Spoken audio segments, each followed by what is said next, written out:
सनाया के दोस्त ने कर डाला सनाया को एक्सपोज। पुष्पा के हाथ लग गया बड़ा सबूत। जी हाँ, इससे पहले भी सनाया के दोस्त ने सनाया को एक्सपोज करने की कोशिश करी थी, लेकिन उस वक्त सनाया ने उस चाल को नाकामयाब कर दिया था। लेकिन अब सनाया ऐसा नहीं कर पाएगी। सनाया को दोस्त फिर से सनाया को एक्सपोज करने की कोशिश करता है। वह सबूत तो चिराग के पास पहुंचाना चाहता था ताकि चिराग को सनाया की असली उम्र पता लग जाए, लेकिन वह सबूत चिराग के पास से तितली द्वारा पुष्पा के हाथ लग जाते हैं। पुष्पा जैसे ही उस कॉल रिकॉर्डिंग को सुनती है, पुष्पा को जैसे ही सनाया की सच्चाई पता लगती है, इसके बाद पुष्पा कुछ ऐसा करती है जिसे जानकर आप भी दंग रह जाओगे। तो आखिर ये पूरी कहानी क्या है, चलिए जानते हैं आज की इस वीडियो में। कहानी की शुरुआत में हम देखते हैं पुष्पा जो कि जगदीश भाई को कॉल कर देती है और उन्हें बताती है, जगदीश भाई मनवा सही सलामत मुंबई मेरे पास आ चुकी है। मेरी एक छोटी सी रिक्वेस्ट है कि मनवा को कुछ दिन यहाँ पर ही रहने दीजिए। आपको और भावना को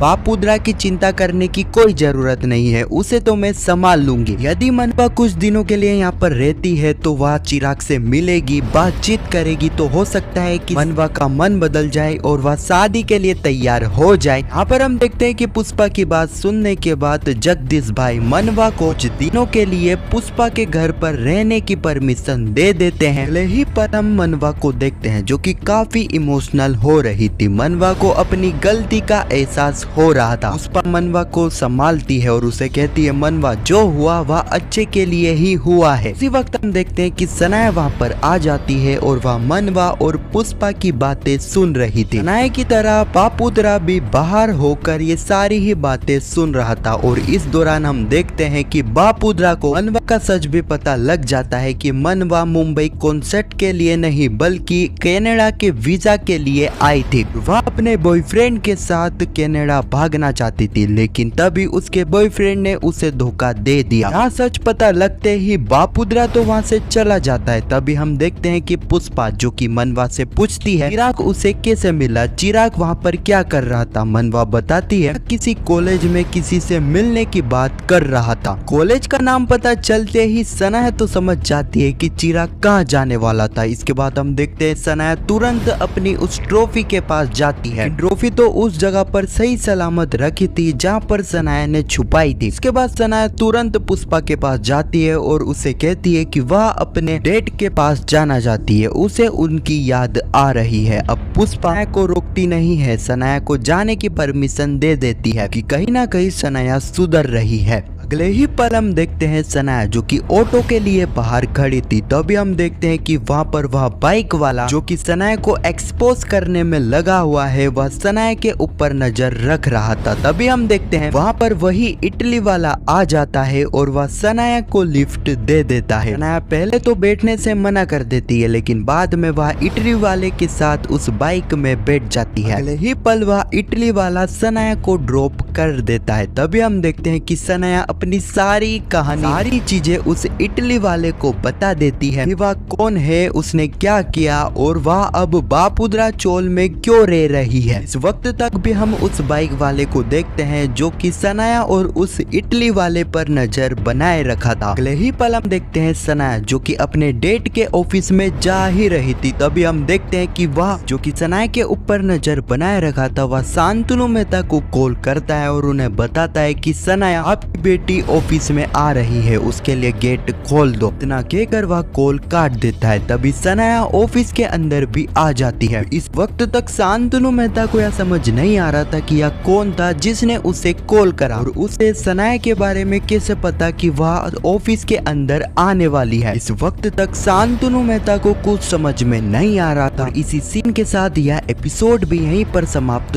हो जाता है। अब आने वाली कहानी में हम देखने वाले हैं कि पुष्पा के हाथ सनाया की कॉलेज की ट्रॉफी लग जाएगी। पुष्पा सनाया से भी पूछेगी कि यह ट्रॉफी किसकी है, लेकिन सनाया उस वक्त तक साफ साफ मना कर देगी। फिर हम तितली को देखेंगे जो कि पुष्पा को बताएगी कि यह ट्रॉफी तो वही है जो कि सनाया ने हमें ढूंढ कर लाने को कही थी। इस वक्त तक पुष्पा को समझ में आ जाएगा कि सनाया को इस ट्रॉफी के बारे में तो कुछ तो पता है। पुष्पा तितली को कहेगी कि सनाया कुछ भी तुम्हें अब लाने को कहे तो तुम सबसे पहले मुझे मुझे बताना। अगले ही पल हम देखेंगे कि सनाया जो कि एक फोन लाने के लिए चिराग के यहाँ से तितली को कहेगी। तितली वह फोन लाएगी, लेकिन वह सनाया को ना देकर पुष्पा को वह फोन दे देगी। उस फोन में एक रिकॉर्डिंग होगी जिसमें वह कहेगा उसने वह फोन चिराग के लिए पहुंचाया था, तो वह चिराग को यह कहना चाहता था वह सनाया का कुछ राज है जो कि उसे बताना चाहता है, उसके लिए उसे टेरिस पर आना होगा। लेकिन वह रिकॉर्डिंग चिराग के हाथ नहीं बल्कि पुष्पा के हाथ लग चुकी है। चिराग की जगह यहाँ पर पुष्पा को सबसे पहले सनाया का राज पता लग जाएगा। हाँ, तो यही कुछ कहानी है जो कि आने वाले एपिसोड में हमें देखने को मिलेगी। खैर, आपको यह वीडियो कैसी लगी कमेंट में जरूर बताना, और पुष्पा इम्पॉसिबल के आने वाले एपिसोड की ऐसी वीडियो के लिए चैनल को सब्सक्राइब अवश्य करना। जब तक के लिए धन्यवाद।